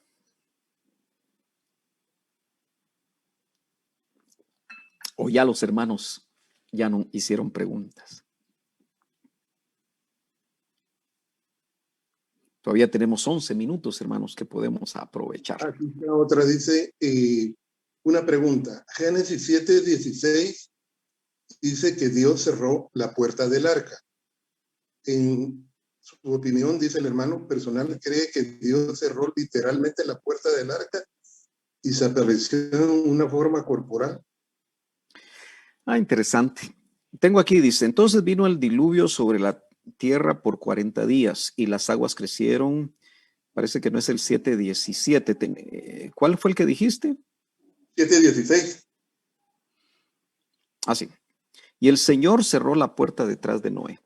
Miren, los teólogos tienen un término muy técnico que es un poquito largo, que se llama el antropoformismo, de antropos hombre y formismo forma, que tratan de explicar por qué a Dios se le dan cualidades humanas, porque en realidad es la única manera de poder tratar de explicar cómo Él actúa, porque noten ustedes que aquí en el diluvio, obviamente lo vemos a Él relacionarse con los hombres. Por ejemplo, uno se pregunta, ¿cómo es que no caminaba con Dios? O sea, uno generalmente piensa, bueno, como camino en la Biblia nos habla de conducta, precisamente se refiere a que eh, él solamente caminaba en los caminos de Dios. Pero quizá una mente un poquito más atrevida dirá, ¿será que Enoc tuvo algún tipo de, y aquí viene otro término teológico, de teofanía? De teos, Dios, que es griego, y fan es luz. Entonces, las teofanías o cristofanías en el Antiguo Testamento se ven. Por ejemplo, cuando aquel Gedeón, juez de Israel, antes de ser juez, se le presenta el príncipe de los ejércitos, muchos creen que es una cristofanía de Cristo. Entonces, que haya sido una teofanía o no, también puede ser un antropoformismo, porque el Señor no tenía que bajar él para cerrar la puerta de Sarca.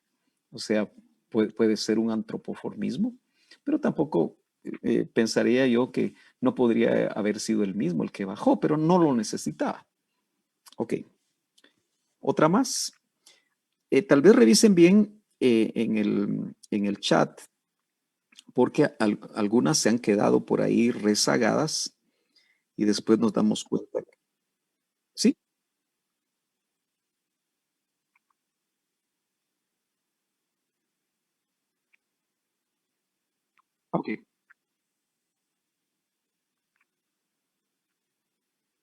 Amén.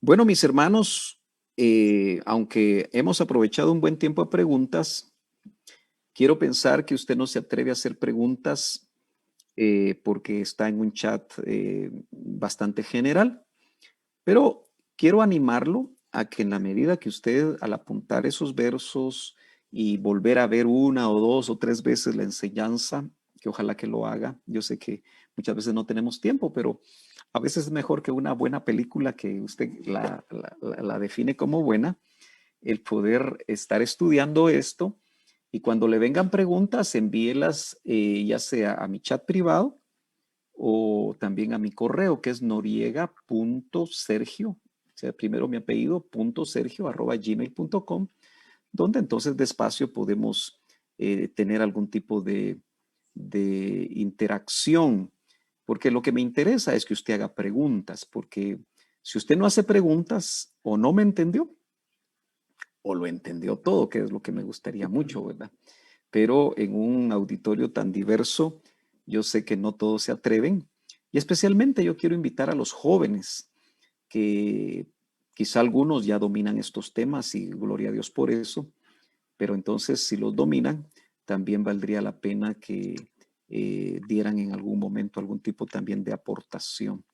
Y si no, pues obviamente el poder estar compartiendo. También me gustaría mucho, ya que en este seminario doctrinal, me gustaría abordar temas que ustedes en algún momento consideren que tienen dudas. Así que también me escriben al correo o le escriben al hermano Maynor o al hermano Francisco y eventualmente podemos también desarrollar algún tema que consideren ustedes que vale la pena que lo oigamos todos. Vamos a orar aprovechando estos 5 minutos como introducción al tiempo de oración de las 9. Sabemos que siempre hay bastantes peticiones. Como testimonio, aunque lo hemos trasladado, hoy pudimos en el estudio de pastores oír el testimonio del hermano Alberto Baeza, que gracias a Dios se encuentra muy bien, cuenta que ya tiene el sentido del gusto, le volvió el sentido del olfato y gracias a Dios lo pudimos ver muy bien. Él, su esposa y su hijo Israel se encuentran bien. Él ya solo está esperando 10 días de reposo que le puso el médico para seguir predicando este glorioso evangelio. Así que las oraciones que yo sé que los intercesores de Iglesia Betel hicieron por el hermano Alberto fueron escuchadas por la misericordia de Dios. Padre, gracias por tu bendita palabra. Gracias, Señor, por este seminario que tiene como propósito que nosotros, Señor, tengamos hambre por tu palabra y que podamos experimentar, Señor, también esa comunión con el Espíritu Santo para que Él, Señor, nos enseñe, nos aclare y nos permita, Señor, tener iluminación de la palabra. Yo te pido por los jóvenes, Señor, para que estos temas los atraigan y que se puedan acercar, aunque quizá después se tengan que desvelar con las tareas, que no sean las excusas de las tareas las únicas que los limiten a ellos, Señor, para no escuchar tu palabra, sino que con la fuerza que tú les puedes dar. Después de escuchar la palabra, Señor, ellos puedan seguir con sus tareas y tú también produzcas el milagro de que las tareas difíciles se les hagan más fáciles, Señor. Yo pude experimentar eso en mis tiempos de universitario. Yo sé, Señor, que tú también lo puedes lograr con muchos que están en la universidad o en sus respectivas carreras. Te pido, Señor, que bendigas a las familias y que aquellos que no encuentren un propósito para que estos temas se enseñen, que tú abras el entendimiento, que tú, Señor, permitas que podamos a través de la doctrina desarrollarnos sabiendo, Señor, que tú eres un Dios maravilloso. Si hay un universo enorme, Señor, tú eres mucho más grande que ese universo que creaste. Que tú cambies, Señor, nuestra perspectiva, que nuestros ojos espirituales y nuestros oídos espirituales sean abiertos. Padre, oramos por los que están enfermos. Te pedimos que tú, Señor, pongas tu mano de sanidad y que tú tengas misericordia, Señor, de todos los pueblos de esta tierra y que nuestra Guatemala, Señor, pueda ir saliendo de tanto contagio y que tú, Señor, te sigas glorificando. Oramos por el gobierno, Señor, para que no limite las actividades de tu pueblo, Padre. Que tú toques los corazones y las mentes de aquellos que pueden tomar las decisiones para que no seamos limitados en nuestras reuniones presenciales. Oramos por aquellos que tienen necesidades económicas, los que tienen una falta de trabajo, Señor, para que tú la proveas, porque tú eres, Señor, de quien nosotros dependemos. Tú eres Jehová Jireh. Y sabemos que cuando una puerta se cierra, tú puedes abrir otra. Por eso, Señor, te pido que venga paz al corazón de aquel que está buscando un trabajo, de aquel que está quizá con deudas, que haya paz en su corazón y que tú, Señor, operes los milagros necesarios para que la provisión llegue. Ayúdanos a todos a ser buenos administradores, que no gastemos cuando hay todo el dinero, sino que aprendamos a ahorrar, a ser cuidadosos, como dice el proverbista, Señor, a ser como la hormiga que guarda en el verano, Señor, suficiente para que haya para el invierno, que nosotros seamos sabios como una hormiga, Señor. Ayúdanos a cada uno de nosotros, bendice, Señor, cada familia, llena las necesidades, cualquiera que éstas sean, y que tu presencia, Señor, esté en los hogares. Ayúdanos, Señor, para que este viernes, a partir de las 6:30, tengamos un tiempo de bendición en un culto nuevo hacia ti, que te sea agradable. Guárdanos, Señor, danos salud, haz un vallado alrededor de cada uno de nosotros para que no seamos contagiados. Y que, Señor, tú te glorifiques en cada cosa que hagamos. Que la obra de las manos de cada uno sea bendecida. Te lo suplicamos en el nombre poderoso de Cristo Jesús. Amén y amén. Que el Señor les bendiga, hermanos amados, y nos vemos. Si usted todavía no ha hecho su reserva para el viernes, acuérdese, empezamos a las 6:30, pero si usted puede llegar a las 7, 7:15, escucha la bendita palabra del Señor, así que anímese, que nada lo detenga. Amén. Dios les bendiga a todos. Aleluya.